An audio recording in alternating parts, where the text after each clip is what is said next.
Hey, thank you everyone for joining us today. Welcome to our very first episode of the new EU Renew webinar series on Europe in the World. I'm Carrie Otterburn of the Leuven Center for Global Governance Studies, and I will be your host and moderator. Today we are joined by Dr. Alex MacKenzie and Professor Dr. Sarah Leonard, who will be discussing their new book, co-authored with Christian Konardt, The EU as a Counter-Terrorism Actor, published in 2022 by Edward Elgar. Alex MacKenzie is a lecturer in politics at the University of Liverpool, and his research focuses on European security and terrorism studies. Sarah Leonard is a professor of international security at the University of West England, Bristol. Sarah's research interests lie at the intersection between security studies and European studies, and she's particularly interested in the study of securitization processes and the development of the European Union's internal security policies, especially those related to asylum, migration and borders, as well as counterterrorism. Also joining us today as our expert discussant is Gustavo Müller. Gustavo is a lecturer, a senior researcher at the Leuven Center for Global Governance Studies, and a researcher for Engage, focused on the external action of the European Union. His research interests include comparative regionalism and interregional relations, the EU's common security and defense policy, Europe-Latin American relations, and legitimacy and legitimation of regional security governance and its organizations. We will begin today's webinar with a presentation by Alex of approximately 30 minutes, and then we will turn to Gustavo to kick off the discussion by offering some reflections and asking a few questions, to which Sarah and Alex will have an opportunity to respond. Then we'll turn to the questions from you, the audience. So feel free to send questions for the speakers at any point during the webinar by using the webinar Q&A function that you can find at the bottom of the Zoom window. I will collect the questions to share with the speakers during the audience Q&A following the presentations. And before we begin, and because it's our first episode for the EU Renew series, I just want to give a few words about the EU Renew project. The EU Research Education Network on Europe and the World, or EU Renew as we call it, is an Erasmus Jean Monnet network bringing together 19 higher education institutes from many different disciplines from Europe, Asia, Africa, and the Americas, with the overarching goal of improving knowledge and enhancing debate on the EU's role in an ever-changing world. On behalf of EU Renew, I would like to thank Alex, Sarah, and Gustavo for joining us today. And it is my great pleasure to pass over to you, Alex. Sure. So thank you very much for inviting us. It's very nice to have the opportunity to discuss the book, of course, which we published last year. So without further ado, I will move on. So I'm going to talk for about 25 minutes, half an hour. And I've structured the presentation like so. So I summarize initially, the genesis of the book, what we're responding to, and some of the main arguments that we make in the book, and also why this book is well timed. It's towards we've seen the decline of Islamic State, of course, over the past few years. Some people have argued that terrorism comes in waves, and maybe this will be the end of what's known as the religious wave. So I'll then talk about collective securitization, why we use that, and actorness, and also what's the main contributions made in the book. And now I'll move on to our theory, where I talk about collective securitization, what this is, what it means, the various steps that we talk about, and actorness as well, and how exactly we use what we mean by actorness. Then I will move on to our case studies. There is a chapter in the book on the institutions in counterterrorism, but I don't want to just simply lift all of those roles. I don't think that would be especially interesting to listeners. So then I move on to our case studies, where I talk about the relationship between the EU and the US, Afghanistan and Pakistan, and Iraq and Syria. And what everybody should notice is that we have selected case studies of significance in the sense of the US being the EU's main partner in counterterrorism.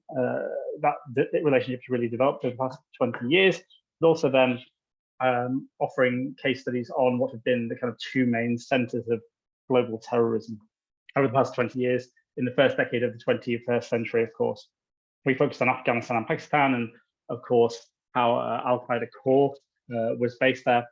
And then in the second decade of the 21st century, we moved on to Iraq and Syria, and the emphasis on Islamic State in those years. So they're the reasons why we're talking about those. I can elaborate further, and I do so in the presentation. And then I move on to some conclusions, what we found in relation to the earlier literature and what the kind of problems are here, because we talk about, terrorism seems to be less of an issue than it was about 20 years ago. We're now more concerned about, say, the war in Ukraine, of course, but also the UK was very important in pushing terrorism as a major issue for the EU to tackle. So how does Brexit influence the EU's ability and the interest in combating terrorism too? So they're the things that we talk about towards the end. So as I said, this is a worthwhile time to be talking about the EU and counter-terrorism. We've seen Islamic State decline over the past few years. Of course, some people are still hopeful for a kind of cyber caliphate or something like that, or a re-emergence. We're also talking about the Sahel as well, where, of course, there is concern that Russian mercenaries of Wagner Group are involved too, and the Sahel becoming kind of new hotbed of terrorist activity as the year, over the recent years and maybe in the future. Al-Qaeda, of course, we've also seen the decline of Al-Qaeda as well. The main group many were concerned about after 9/11. David Rappaport, a very famous terrorism scholar, has argued that terrorism comes in waves. That lasts about 40, 45 years. The anarchist wave, the nationalist wave, the new leftist wave, and then the religious wave from about the late 1970s, early 1980s. And so for him, this is around about the end of the religious wave, ending somewhere he speculated between about 2020 and 2025. Now, of course, there may be reasons why religious terrorism would be more likely to carry on. It's maybe a deeper belief system than some of the others that I just mentioned.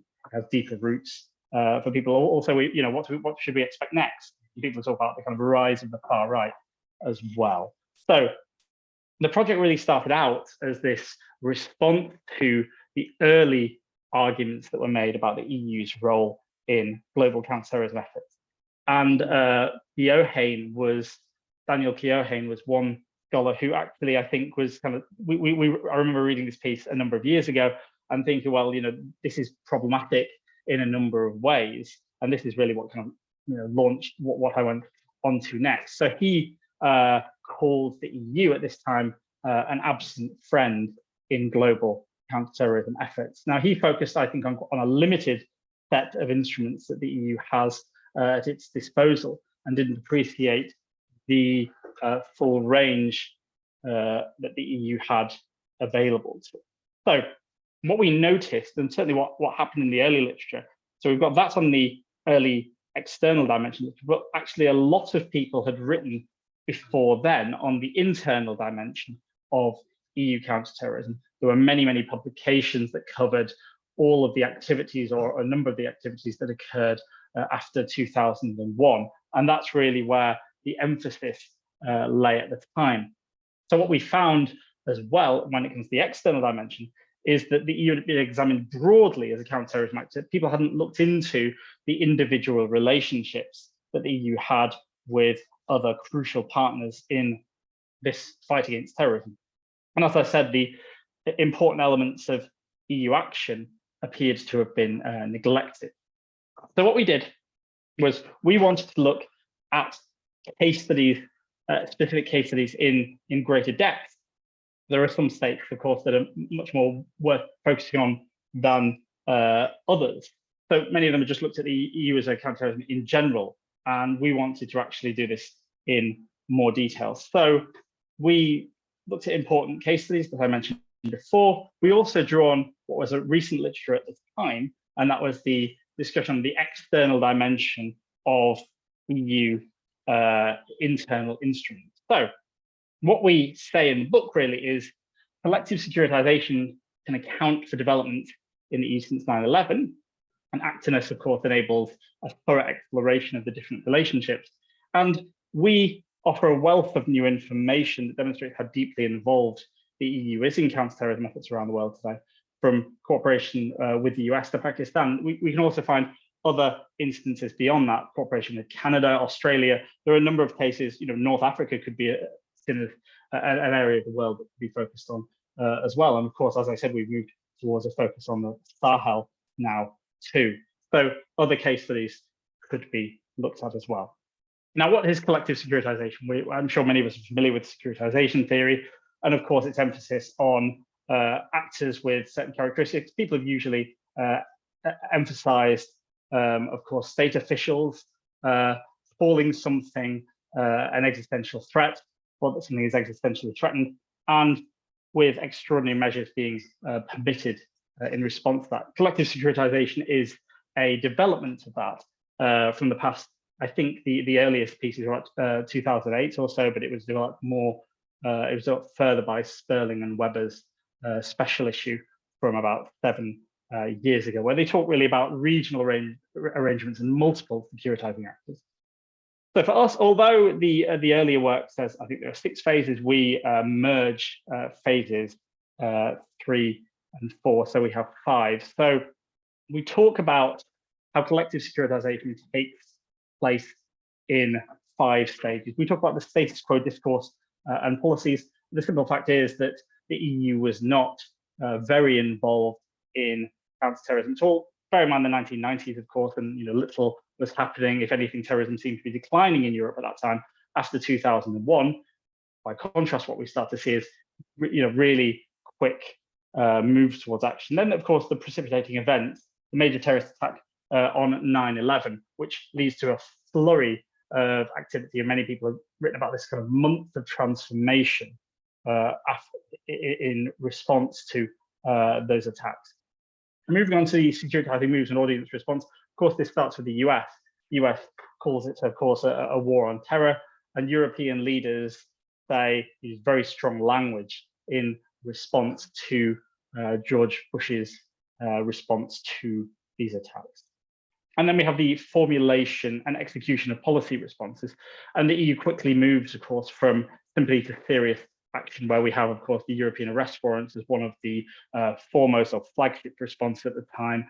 And you see cooperation with the US start to emerge and develop quite quickly as well in that time, as well as its attempts to reach out to other states and work with them too. And now I think we've got to a point of the routinization of the new status quo, that we have had bursts of activity following attacks. We've had times where the EU, of course, has been less involved in, or there seems to be a kind of declining interest in terrorism. But there's been, I think, overall this kind of gradual strengthening of EU action over time when it comes to counter-terrorism. In terms of actorness, actorness is to do with the capacity to behave actively and deliberately in relation to other actors in the international system. And why we employ actorness is because we're attempting to establish, gauge, and highlight the variety and significance of the EU's counterterrorism activities in each geographical region. And what we did was we took an article by Bratberg and Renard from about 10 years ago, and they looked at EU actors in global counterterrorism. They used 4 criteria. I think they had consistency and coherence. We merged them into 3 criteria. So we have context, coherence, and capability. Context, of course, we identify with global and state circumstances of recognition of the interlocutor. Coherence being to do with shared values within and with the partner, preferences and procedures also.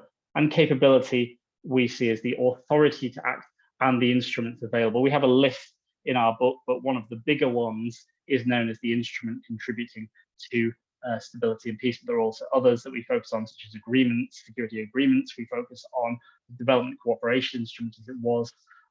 Then we focused on a range of instruments with potential relevance in counterterrorism.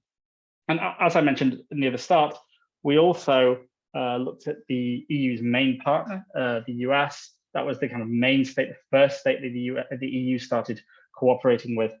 And then we emphasized these 2 areas that seem to have been the main areas of terrorist activity around the world in these different decades. And the focus on Al-Qaeda and Afghanistan and Pakistan in the first decade of the 21st century, and the Islamic State in Syria and Iraq in the second decade.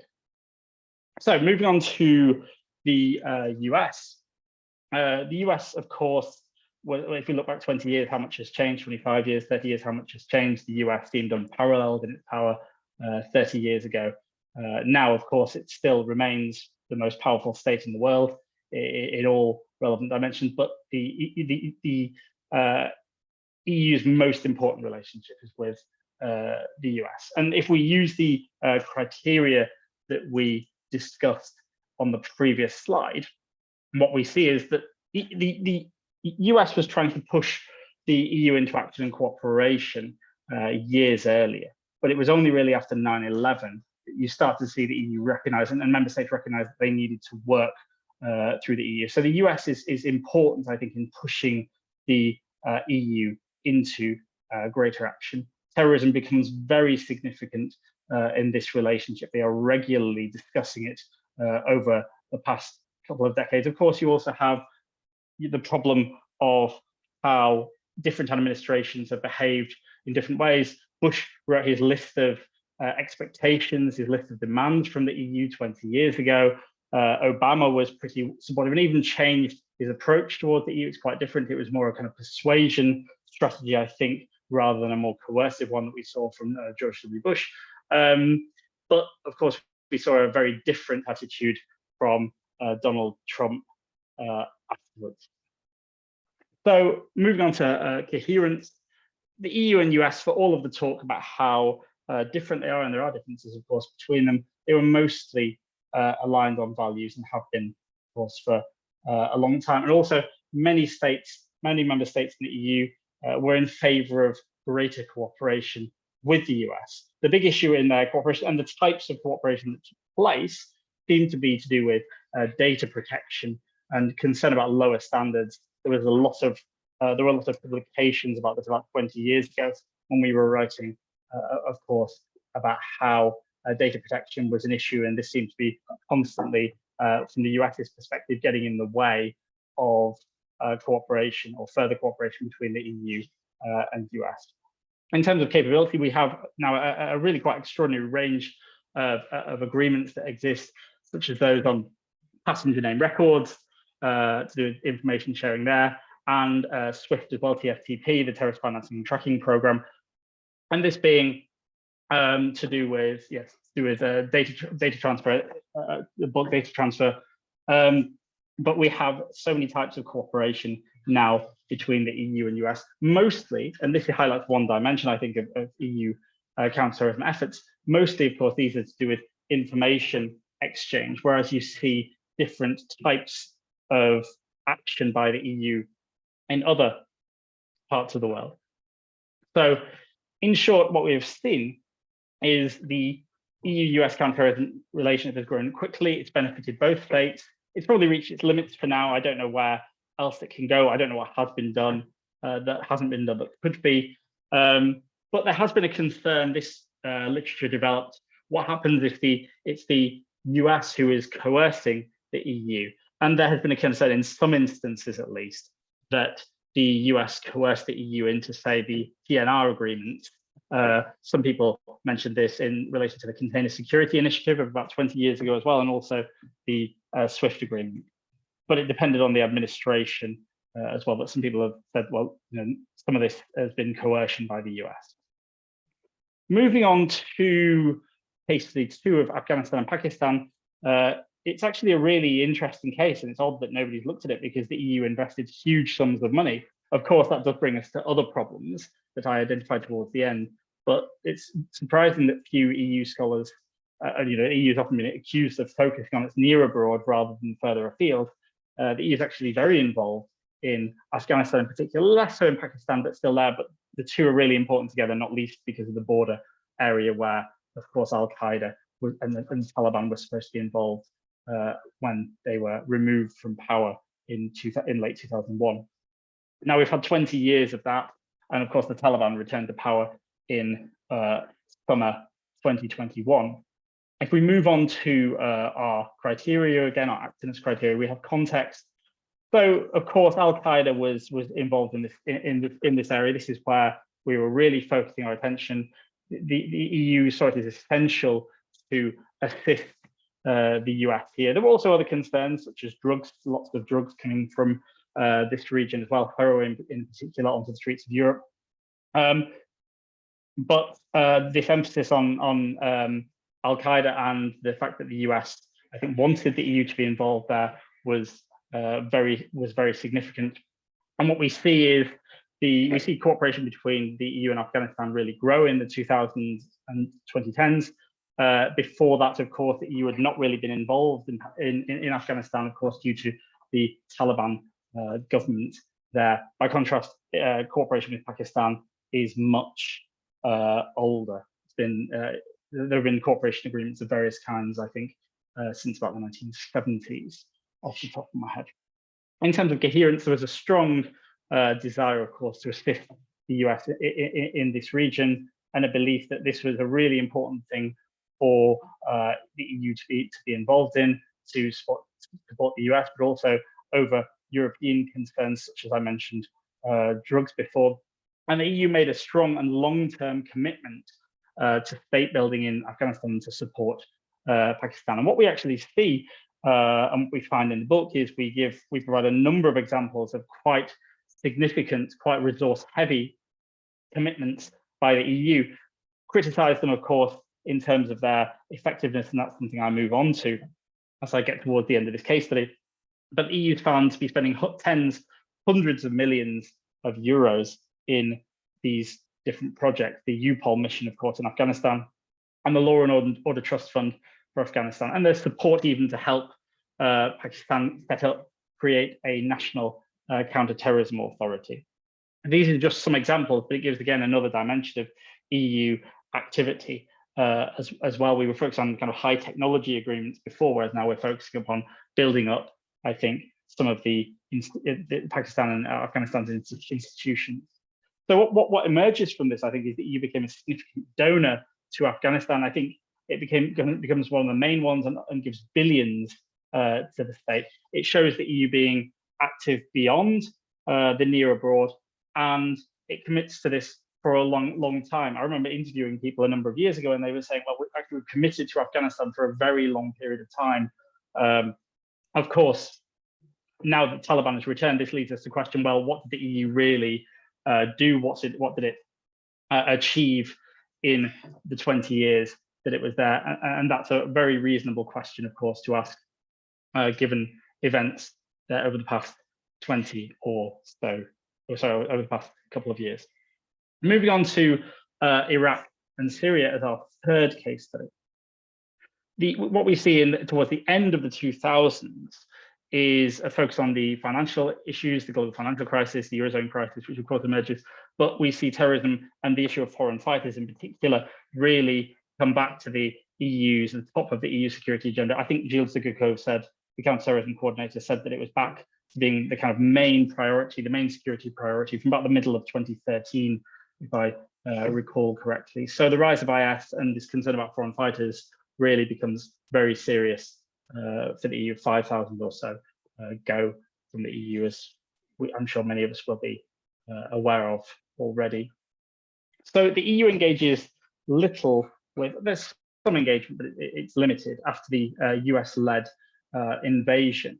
What happens though after that is the rise of IS is very worrying to Europe. There are foreign fighters, there are terrorist attacks, of course, a very serious one in Paris, a couple they get in Paris, of course, one at the start of the year, one at the end of 2015 as well. So all these circumstances lead to the EU believing, even coming up with a kind of strategy to respond to foreign fighters as well.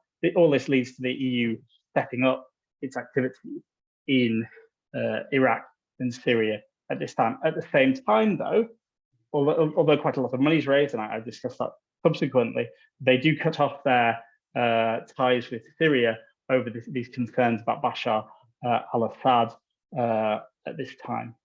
In terms of coherence, the invasion of Iraq, we know, was a very, very divisive issue for the EU. Not all states agreed either, 10 years later, how to deal with Bashar al-Assad during the Syrian civil war. But this concern, I believe, I was always told this when I did interviews, I believe the concern about foreign fighters was very widespread. Many states had people go there. And of course, this was, I think, many people said, well, this is a low probability but a high impact event should any attacks follow from these foreign fighters. In terms of capability, the EU raised billions of euros to respond to the conflict. It raised them to assist for the refugee crisis, of course, that was occurring at the time, but it also undertook a range of different actions, primarily in Iraq, ranging from demining, assisting UN programs there, repairing community relations, of course, which had been so damaged by Islamic State and the divide between Sunni and Shia Muslims, and security sector reform in Iraq too. So we've seen this emphasis on foreign fighters. This was a great concern to the EU. We saw serious internal actions, such as, say, the EU PNR that came along, that was agreed on in 2016. But the EU becomes this source of support for Iraq, less so for Syria, of course, because it had cut off ties about 10 years ago, if I recall correctly. But this is the last major involvement of the EU in external counter-terrorism efforts. But we can see, again, it's a different set of actions from what we saw elsewhere. But we can see significant sums of money, significant commitments made during these periods of time. In terms of the conclusions and moving forward, so we think that by contrast to those authors that found the EU to be a minor or background actor, we've shown that actually the EU has been underestimated. It was active in a number of different parts of the world. It used a range of different instruments. It has conducts different types of cooperation with different partners. There's also the possibility of looking at other case studies too. North Africa might be one. The Sahel area might be one, but also democratic states such as Australia and Canada were ones that you developed, say, PNR agreements with, for instance. So it's not just worth looking at the states that seem to be requiring or requesting assistance. It's also some that wanted these agreements or something similar to the agreements that the EU had with the US. So we've shown the kind of global reach of the EU, this issue of major concern over the past 20 years. We've shown this range of instruments that the EU now has at its disposal, some of which, of course, have expanded over the past 20 years. But maybe now we've seen the end, or we're seeing the end, or a huge reduction in what we call jihadi terrorism. I can't see much EU action in the Sahel region. France, of course, has recently withdrawn from there as well, given concerns about Wagner and so on. If the far right emerges as the next wave, if we buy into Rappaport's work, it'll require different and more domestic responses, one suspect, or looking for ties between various far right groups and actors. Is terrorism declining in significance even? Is it becoming less of an issue? Is it lower on the EU's agenda than it was before? And of course, there's been this emphasis on Russia's invasion of Ukraine. That's what we're all so focused on right now as the main threat the main challenge facing the EU. But there is a concern, of course, that Russia has these proxies, might activate them as this conflict goes on, as its losses mounts, as it struggles further. There have been evidence of some links between Russia and some terrorist attacks, some far-right terrorist attacks in Europe so far. Brexit's also a problem. What I found over and over again when I did interviews in Brussels was I found people saying the UK is one of the leading states, and I heard this over and over again. It's odd because in the UK for so long we were presented with this view of, oh, we don't get much from the EU. We're imposed on by the EU. And actually, if you went to Brussels and you spoke to people were saying, well, we follow the UK. The UK has a real interest in this area in counter-terrorism. Has real expertise here. It's at the cutting edge of various responses, and it's doing all this. And the UK was actually pretty effective at getting many of the things it wanted. You can see it with everything from, say, the European arrest warrant, which I think Jack Straw 20 years ago, a long time ago now, played a role in achieving. You can find it in the data retention directive that Charles Clarke was so important to, however problematic that piece of legislation is. You see Theresa May being very significant in EU passenger name records as well. The EU counter-terrorism strategy was agreed under the British presidency in the second half of 2005. The UK was a really important actor, and it's not just the UK's loss, but the EU has lost some of the access to that expertise as well. So that's it from me. I think I've managed to pretty much do that in half an hour. I think I've managed to pretty much stick there. So I will now mute myself, and I'll jump in if I have anything to add to Sarah's questions. But I'll let Sarah take the questions from here. So thank you very much for listening. Thank you, Alec. Thank you so much for this really concise, actually, overview of this book. It sounds really interesting, and terrorism is not my area, but I'm very interested in picking this up. And now we'll turn over to Gustavo, who is more of an expert in this area, and we can start the discussion. So I'd also like to remind the audience that they can pitch in their own questions via the Q&A button at the bottom of the webinar window. So feel free to use that button and send me your questions, and I'll collect those during the next part. Over to you, Gustavo. Thank you so much, Carrie, and thanks, Alexander, for the presentation, and congratulations to you both, Alex and Sarah, for this book, which definitely sheds light on an area that we now can look back at with some perspective, right? And I think that's one of the advantages of looking at certain policies focus that the EU had for almost 2 decades, as you rightly point out. But now we're moving away from that in a sense, but the legacy is still there, right? So it's definitely very timely to look at how the EU has become over time, as you rightly describe, a process of becoming a more assertive actor in this field of counterterrorism. And I think the book speaks to quite a few theoretical and empirical debates that we're currently having on the external action of the European Union as a whole. These days, you very much point to the interaction between domestic policies or policies that are usually considered to be internal to the European Union, such as traditionally justice and home affairs, and how that extrapolates or has impact and consequences on the EU's external action, but also on the EU's as an external actor, properly speaking.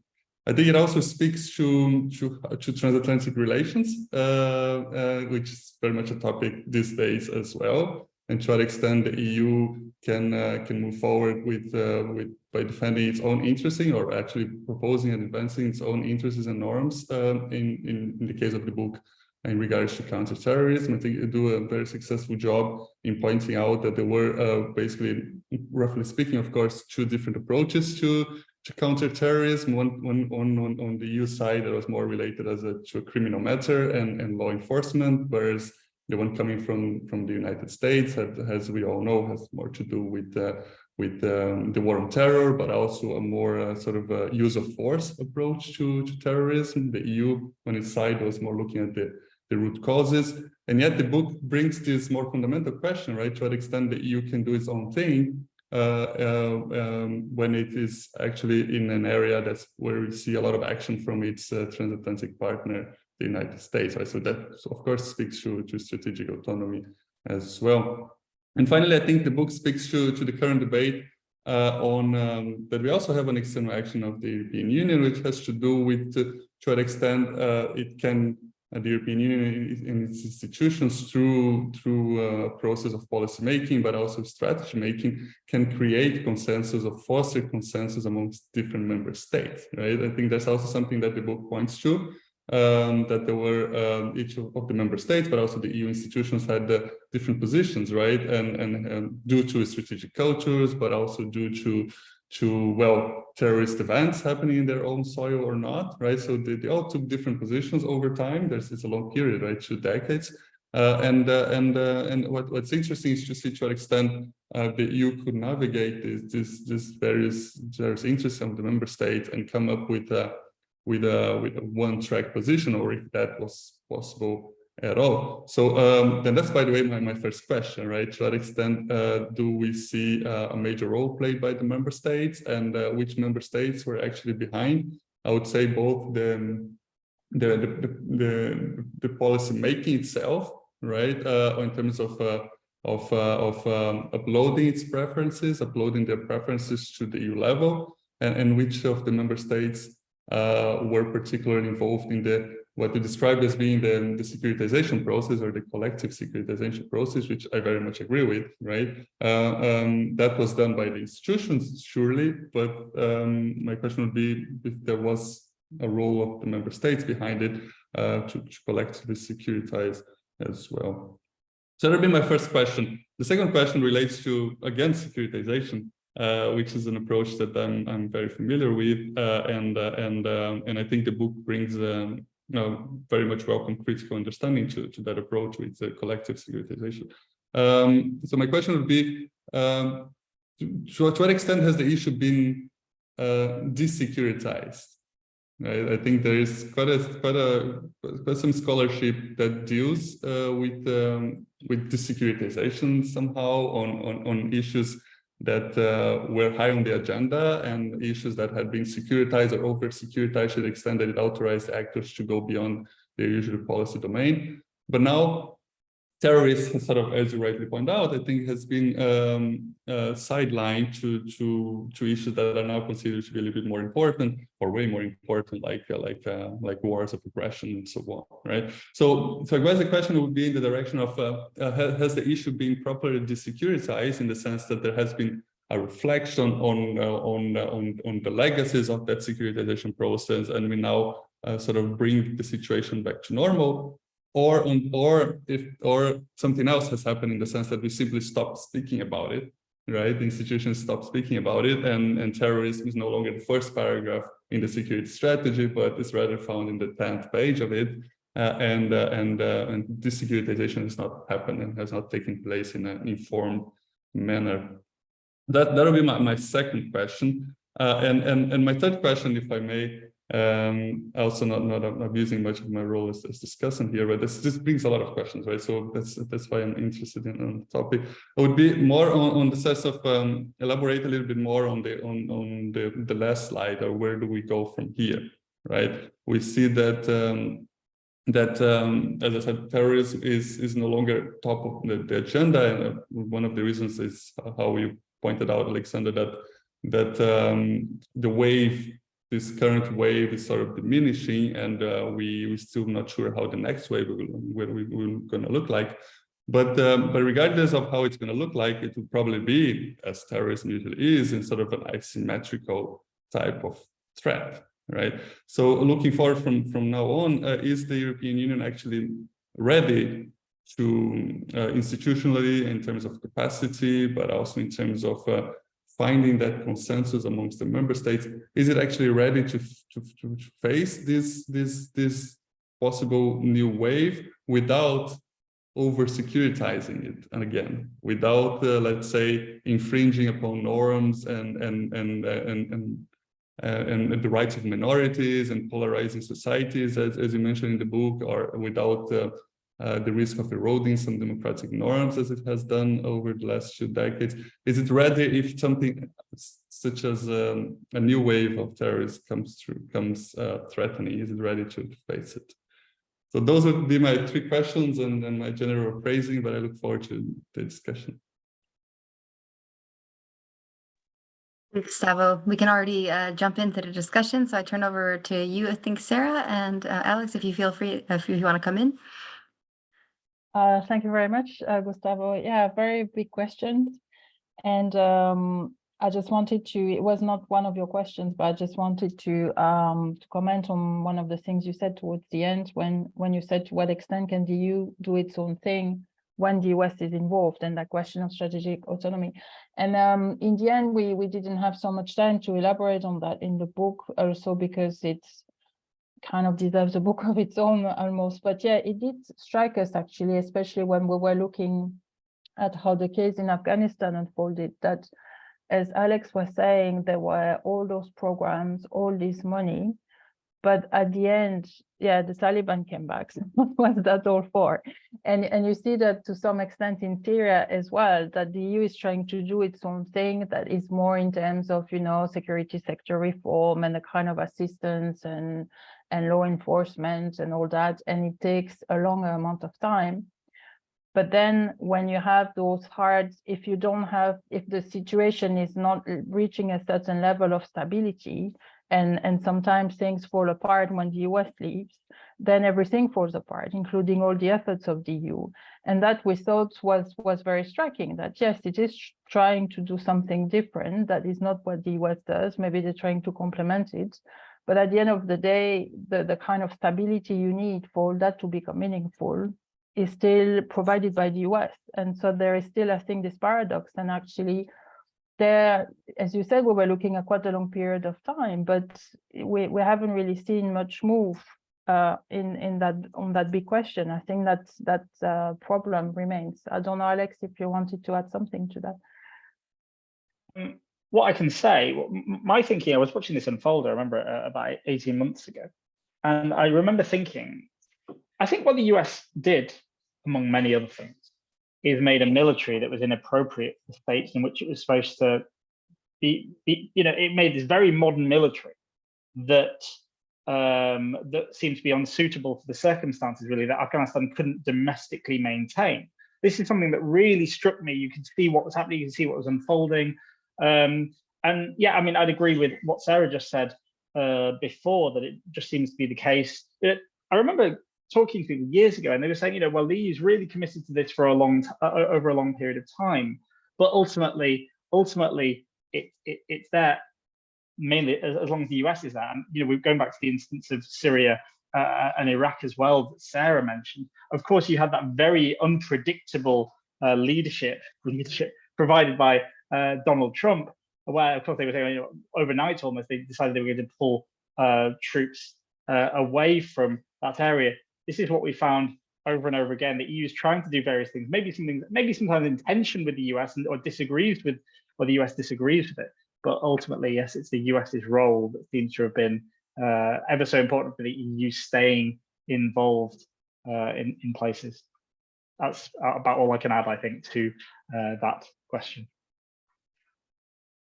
Thanks, Alex. So yes, we definitely agree with you. I think there's still a lot to research there, because clearly the EU doesn't want to replicate the US, it wants to do something different, but it seems that something different is still relying heavily on what the US does. So the autonomy is a bit limited in that sense. So your first question really was on the role of the member states, and to what extent have member states been able to upload the preferences.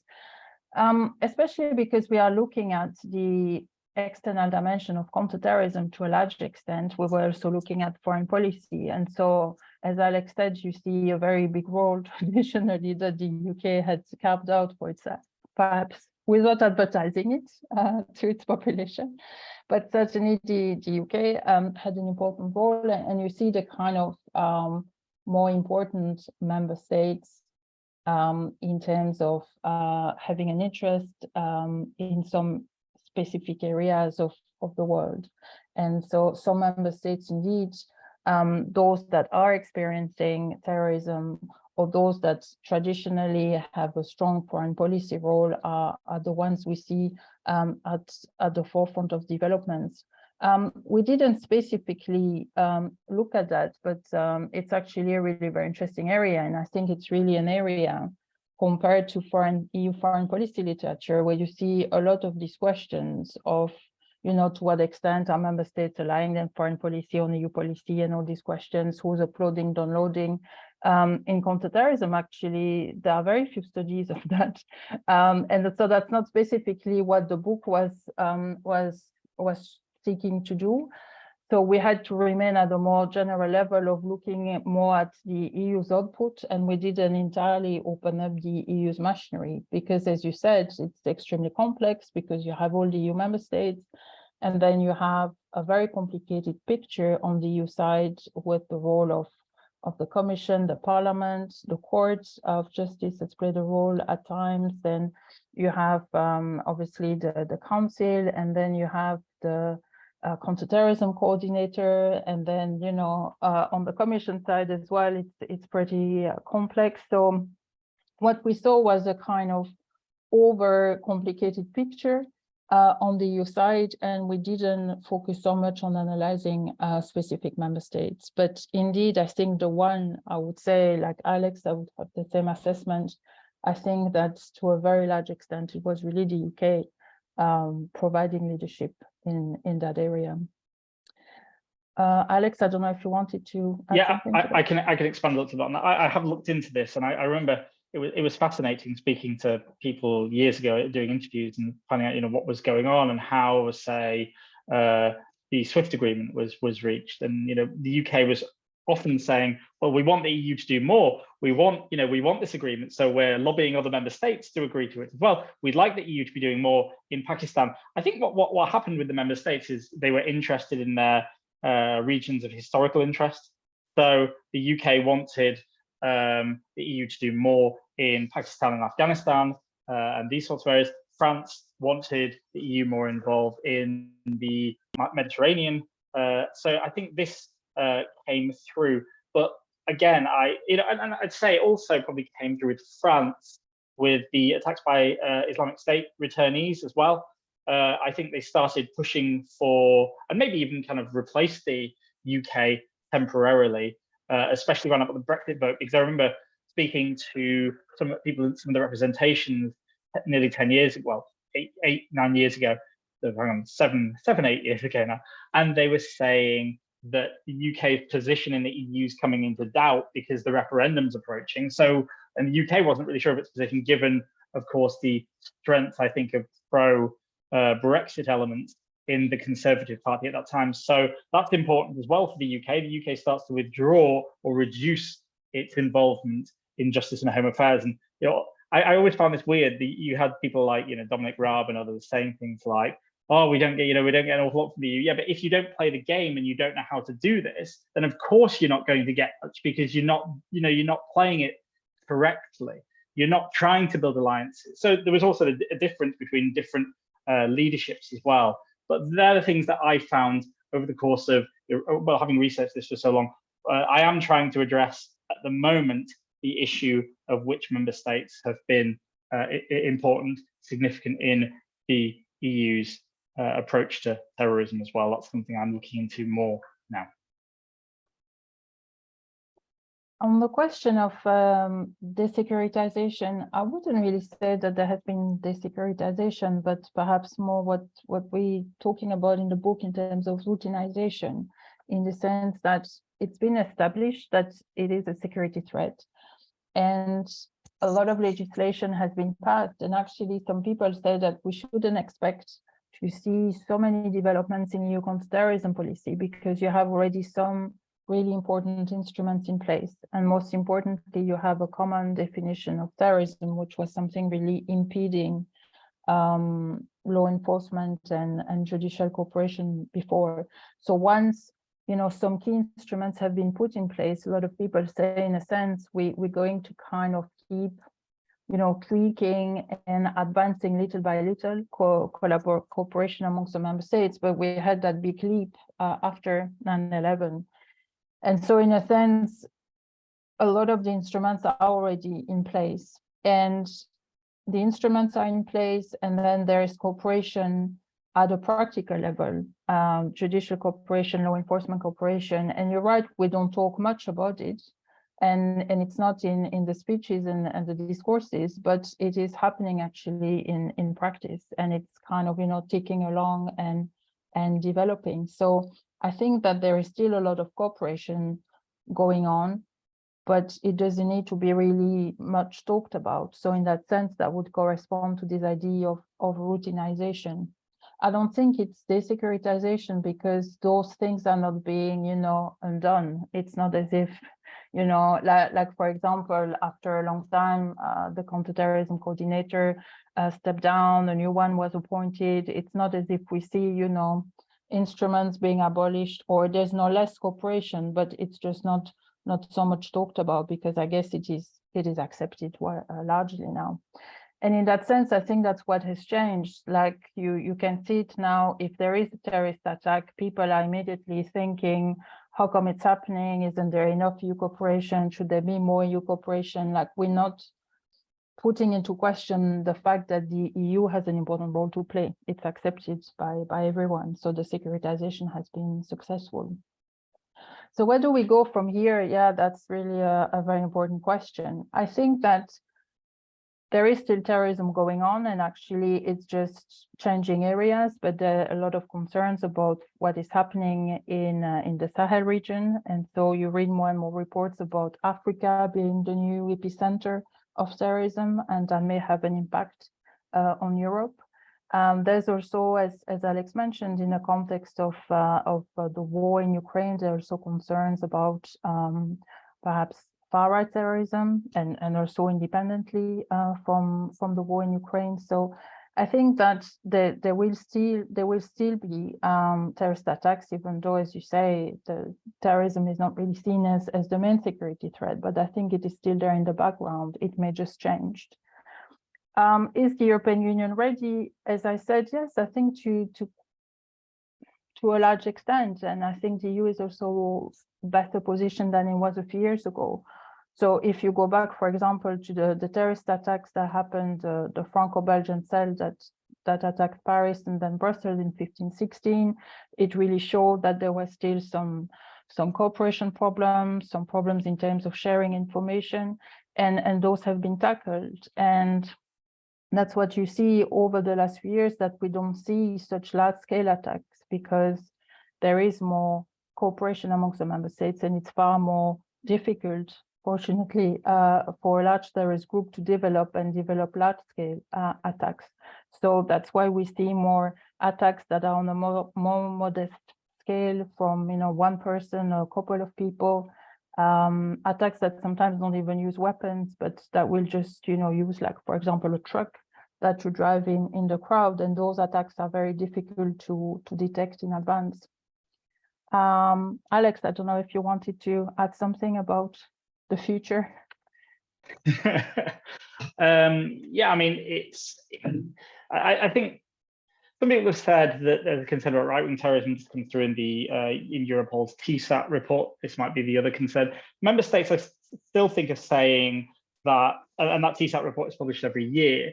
Member states are still saying that jihadi terrorism is their #1 concern.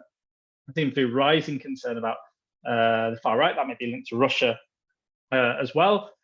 Christine Andreeva's new paper, which was just published in Studies in Conflict and Terrorism, I think talks about the improvements, especially cooperation between Belgium and France that were made after the time. It talks about that particular issue.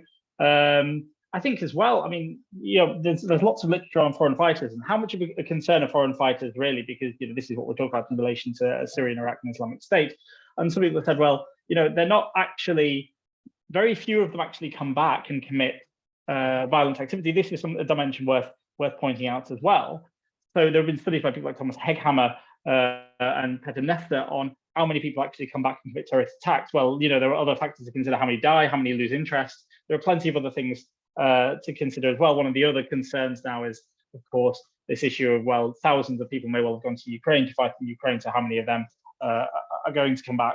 And even some of there between 2014 and 2021, before the war kicking off there, as well as fighting in Syria. But we've talked about those who fought for Islamic State and jihadist groups. We haven't talked about those on the far right who saw this as a kind of, war on the kind of border of Europe, and they needed to work oddly with the Kurds to do this. So there are these sorts of concerns that I think are rising or present. But yeah, I mean, people talk about foreign terrorist fighters and so on. There are all sorts of problems with using that kind of terminology. But they're the sorts of things I think that are kind of swirling around the terrorism literature today, and the links between terrorism and foreign fighters. And that was all I had to add.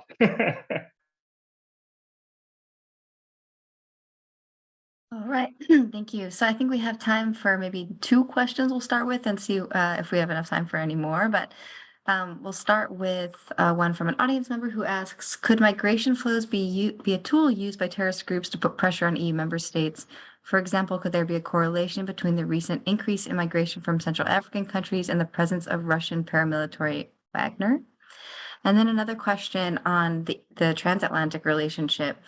How EU sort of manages, as you mentioned, a bit of a dependence on the US with some of a potential misalignment on some values, for instance, on data protection that you mentioned, but also some others come to mind, such as human rights or torture in the context of Guantanamo Bay or Abu Ghraib or so on. And then there's also some controversial issues like drone strikes. So how does the EU, if it has a sort of misalignment of values, is there possibility for the future, I guess, looking forward, to see the US adjusting on these points towards EU positions as the EU gains more actorness.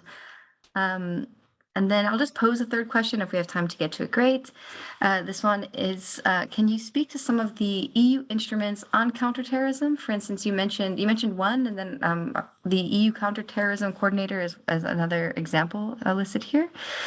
Did you find in your case studies, I know you focused on the external aspects and external effects, but did you find any inkling about which instruments might be more useful in contributing to EU's actorness and which might be less useful, and has this sort of changed by situation or context as these instruments have developed? So I'll turn back to you for the remaining couple of minutes. Alex, I can take the first one on the migration flows, and then do you want to say something about the second one, about the US? That was actually going to be, I was going to say I can talk about I'll let you talk about the one in migration flows first, and then I'll have a go at the other question after that. But yes, we're talking about misalignment between the EU and US, but anyway, I'll let you go about migration first. All right. So on migration, just briefly, because I'm conscious of the time. So yes, migration flows can be used as an instrument of hybrid warfare. And there have been studies that are mainly about how states are actually manipulating migration flows in order to gain leverage in foreign policy. And it's true that you could actually imagine terrorist groups doing the same. And certainly, if you look at Daesh, they were manipulating migration and asylum seekers flows in terms of their actions on the ground, making people then leave towards Europe, and actually also using some of these flows to smuggle some of their operatives. So yes, absolutely, migration can be used as an instrument of hybrid warfare by both states and I think terrorist groups to put pressure on European governments, or any government actually, but in this case in Europe. And over to you, Alex. I guess it also means that it creates an awful lot of uncertainty for states over who can be trusted and who cannot, and that's something, of course, they have to respond to when these sorts of instances emerge. We were talking, of course, about the Sahel and these problems of what's happened there. Wagner have been accused of all sorts of dreadful human rights abuses, and of course that would be to do with there have been this succession of coups in the Sahel region, and of course these states or these leaderships seem to be very keen to work or more keen to work with Russia over. It didn't seem as if the French operation there succeeded, and I suspect some of them were less concerned about who they turned to, just as long as they dealt with the issue, regardless of how they dealt with it. This is something that really occurred to me, why they call in Wagner and not work with European states. I think that started about 6 years ago that we start to see the kind of rise of Wagner in Africa. Moving on to the issue of alignment, torture, I think, is just not an issue we're talking about anymore. Obama, of course, could have dealt with it more firmly, but he, decided that that was the end of the US's involvement in torture over 10 years ago. Now, I haven't heard anything else apart from Donald Trump talking about how I very much doubt it's recurring under Joe Biden. I think actually what you can see at the moment, my thinking is Biden's been quite warm towards the EU. So actually dealing with disagreement, it's actually quite interesting. Before now you see this kind of separation between the UK, and the UK seems to come laugh now whenever Biden comes to Europe, whereas there seems to be greater warmth with the EU. And this, I think it depends a lot on the presidency, how keen they are on unilateral action, how keen they are to work with partners. I think Biden's been very keen to work closely with the EU. I also think that the US administration has dealt with Ukraine pretty well, pretty competently, and got European states to, although there have been problems, slowness, difficulty in providing assistance to Ukraine. But I think that some of the other issues have been, talk about issues such as, say, data protection, have been dealt with more quite diplomatically. Again, I think it depends a lot on the administration in question. I can see it's 3 o'clock, so I'm going to just simply stop there. Sorry. And Gustavo, you've got to go and teach. It is true. It is 3. So we will wrap up here. Thank you so much to all of you, Alex, Sarah, Gustavo, for joining us today. I think it's been a really interesting discussion, and the book sounds really fascinating and well done. I would like to also let the audience know that we do have our next EU Renew webinar scheduled for the 1st of June, and this is on the international law and the European Union. So a bit of a different topic, but still centered around the EU. So you can check that out at eu-renew.eu, and you can register for that webinar there. So thank you again so much on behalf of EU Renew. Thanks for joining us today, and we'll see you soon. Thank Thank you you, very Carrie. much. Thank you very much. Thanks, Gustavo. You're Take care. welcome. Bye-bye. Thank you. Cheers.